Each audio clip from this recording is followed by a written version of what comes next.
দিনটা ছিল 2nd ফেব্রুয়ারি 2026। আবারও বলে দিচ্ছি, আমি কিন্তু 16 সোমবার করছি না। যদিও আমি কাউন্টিং করছি, এটা আমার ইচ্ছা হচ্ছে তাই করছি। কালকে ছিল, মানে গতকালের ভিডিও এটা, কালকে ছিল 4th মানডে।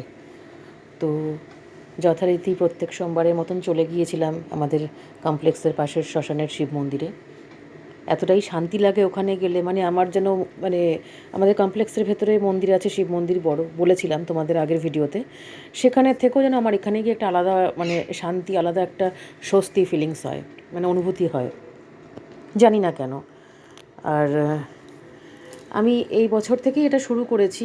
আর কেন শুরু করেছি এটা নিজেও আমি জানি না। আমি কোনো দিন কিন্তু এই জিনিসটা করিনি।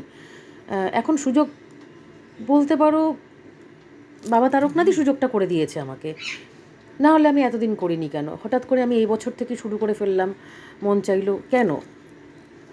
আমরা যাই কিছু নিত্য দিনে করি না কেন, যাই কিছু বলি না কেন, সবই কিন্তু ওপরওয়ালার ইচ্ছাতেই হয়, তাদের নির্দেশেই কিন্তু, মানে তাদের হাতের পুতুল আমরা, তারা যেভাবে আমাদেরকে ঘোরায় সেভাবেই আমরা ঘুরি।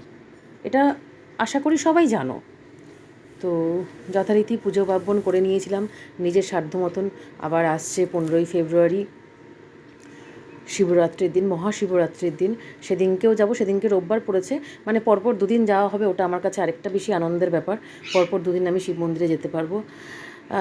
আমি আমার ক্ষমতা অনুযায়ী, আমার সাধ্য অনুযায়ী আমি যথাসাধ্য চেষ্টা করি। সাধ বলবো না, সাধ্য তো অনেকটাই থাকে, অনেক কিছুই করার জন্য, কিন্তু সাধ তাই বলবো না, সাধ্যই বলবো। নিজের এই সাধ্য মতন আমি বাবা তারকনাথকে, মহাকালকে আমি পুজো করি।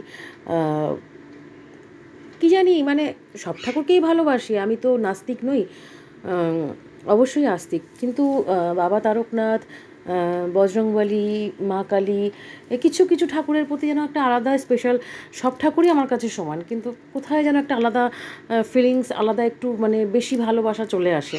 আর বজরংবলীকে তো আমি আমার ভাইই বলি, বজু ভাই বলি, গণেশজিকে বলি গনু ভাই, আর আমার তো গপু ভাইকে তোমরা দেখেইছো, কত মিত্তি মিত্তি একটা গপু ভাই আমার আছে।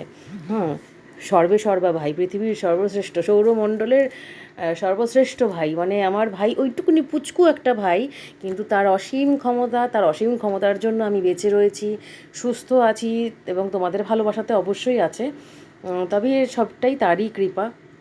আর দেবাদিদেব মহাদেব, মানে দেবাদিদেব, মানে এই কথাটা বলতে গেলেও যেন, মানে বুকের ভেতর থেকে একটা আলাদা একটা, মানে মানে হার্টবিট যেন বেড়ে যায়। দেবাদিদেব মহাদেব, দর্শন তো পাওয়া সম্ভব নয়, খুব ইচ্ছা কেদারনাথে যাওয়ার। কেদারনাথে তো ট্রেন রুট শুরু হচ্ছে, রোপওয়ে রুট শুরু হচ্ছে, জানি না, খুব ইচ্ছা কেদারনাথে যাওয়ার আমার, কোনো দিন তো যেতে পারিনি।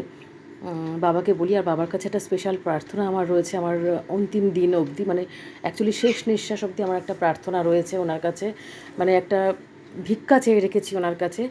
যদি সেটা উনি আমার পূরণ করেন, অ্যাকচুয়ালি দুটো ভিক্ষা চেয়েছি, যদি সেই দুটো আমার ইচ্ছা পূরণ করেন, তাহলে আমি বুঝবো যে আমার একটুখানি হলেও সাচ্চা, মানে সত্যিকারের ভক্তি ছিল, একটুখানি, একটা কণার মতন হলেও সত্যিকারের ভক্তি উনি দেখতে পেয়েছিলেন হয়তো, তাই উনি আমার আশাটা পূরণ করবেন।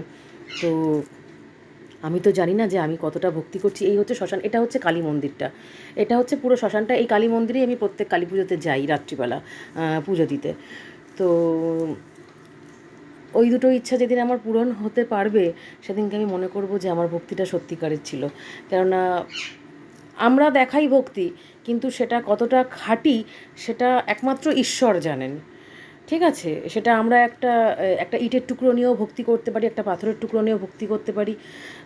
লোক দেখানো ব্যাপারটা আমার কোনো দিনই পছন্দ ছিল না, ওই ঘন ঘটা করা ব্যাপারটা, ওটা হচ্ছে ঢিন্ডোরা পেটানো যাকে বলে। হ্যাঁ, বললে বলবে যে এটা ভিডিও কেন করছি, এটা এই মন্দিরে যে যাচ্ছি, এটা যে আমার একটা আনন্দ হচ্ছে, সেই আনন্দের মুহূর্তগুলো তোমাদের সাথে একটু শেয়ার করছি, তোমাদের সামনে একটু তুলে ধরছি। মানে আমি কতটা এক্সাইটেড হচ্ছি, আমি কতটা আনন্দিত, মানে কতটা উৎফুল্ল হচ্ছি, সেটাই তোমাদের কাছে একটু তুলে ধরছি। এটা আমি কোনো নিজেকে ভাইরাল করার জন্য করছি না, মানে আমার আনন্দটা তোমাদের কাছে আমি শুধু তুলে ধরছি। তারপরে কিছুক্ষণ বসেছিলাম বাবা তারকনাথের সাথে, কিছু ছবি টবি নিলাম নিজের, মানে ওনাকে স্পর্শ করতে পেরে, মানে আলাদা, মানে আমি যেন আলাদা জগতে চলে গেছি এরকম একটা, মানে আমার মনে হচ্ছে যেন খাওয়া দাওয়া কিচ্ছু লাগবে না, আমি জাস্ট এখানেই বসে থাকবো। তো ভিডিওটা যদি ভালো লাগে লাইক কমেন্ট শেয়ার করতে একদম ভুলবে না।